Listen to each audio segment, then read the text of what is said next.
Welcome back to Tom Talks. I'm Richard O'Flynn from Tom Executive. We're lucky enough to have grabbed Ian Palmer, who runs our fund service and operations team here at Tom. Normally he's out and about, extremely busy. So thanks, Ian, for giving us some of your time. I hope I haven't caught you on the hop. My pleasure, not at all. Well prepared, I hope. Ian, given your extensive experience in fund service and operations, obviously I know what you're capable of and the depth of your relationships and some of the achievements to date. But for those of you who don't know you, do you mind just giving us a bit of your background? Yeah, sure. So I started out life as a fund accountant in Dublin. Spent about 18 months with a business called IFS. Moved to Sydney, spent 3 fantastic years with JP Morgan, and then decided to move into the recruitment market, and very quickly found what is now my niche in fund services and operations, and that was really purely driven by the fact that I knew the market somewhat, having done the role for a number of years, and I was able to quite quickly have credible conversations with my candidates and clients. Terrific, thank you. In industry trends, last sort of 12 to 18 months, I don't know the fund service operations side extremely well, but what would you give as any commentary over the last 12 to 18 months? Yeah, there seems to be a couple of very specific trends. Most notably, I would say, through the custody and fund services market, where they are doing very well to, as I term it, productizing their middle office. So through the GFC and somewhat post GFC, a lot of the local fund managers had declining margins and not a very well performing ASX. So they didn't probably have the opportunity to really invest in their back office and middle office functions. So that has become an opportunity for the custodians, where they have the ability to develop some pretty capable, impressive technology, and use that technology to essentially plug into a funds management operation. See live the things that they are doing, and then provide them with products and solutions reports to tell them, give them insights into what their needs are. A few conversations I have been privileged enough to join in with you. Yeah.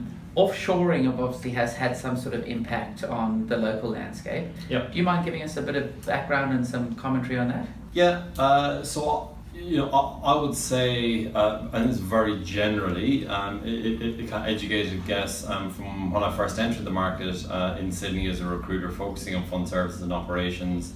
I would say that the market is probably a third of the size of what it used to be from a jobs in the market perspective. And all in all, offshoring has been an incredible success. These international companies are going to places where you have a highly educated workforce. They're motivated and they're very capable. My observation has been that I think to a degree that they may have offshored within their teams maybe a little bit too much, and what we're finding now is that there isn't the natural supply of capable, experienced candidates in the market to fill so what would have been very easy roles to fill a number of years ago. I'm actually finding it a more challenging market to find candidates in the sub 100k market than it is the north of the 100k market. I don't see how that is going to stop. All the advice that I've been giving my clients when I'm meeting with them is that I think there is a dire need in fund services and custody to really reignite grad programs and to have that downstream supply of capable, talented candidates who have a good skill set, because it has disappeared from the Sydney market to a large extent. Even last night's budget announcement of changes in 417, 457, Ireland, UK would traditionally have been a very solid supply of capable and experienced candidates for the fund services industry. It's looking to be that's at worst cut off, at best a lot harder, and I had actually seen quite a significant spike in clients having a willingness to sponsor people through directly candidates who've arrived in the market looking for a job, started out in a contract, did well and got sponsored, are just having from a necessity perspective to get the talent that they want to use their kind of global mobility function. They may have a preference to hire locally, weren't able to find the talent and bring people out from Europe or America or wherever it may be. So if you are running a big custody or operations team, Yep. what advice would you give with regards to talent attraction strategy? It's important, I think, to understand mostly how much of it, how much we are in a talent short market, which is going to get worse, which is my belief. So, I think that this is a big call, but there needs to be smarter, more sensible strategies around how we're going to bring and attract new talent into the industry. What you find at the moment is because you have operational processes that are so slick that there's really no capacity to bring someone from a different type of background into the business and spend some time getting trained up. So you may have the good intention of a senior stakeholder within the business, but when that rolls down into middle management who are actually making the hiring decisions, they just don't have time. They don't have time to train up new talent. The operational design is all around being able to hit very, very specific deadlines to produce the climate information that they need, and those timelines are getting tighter.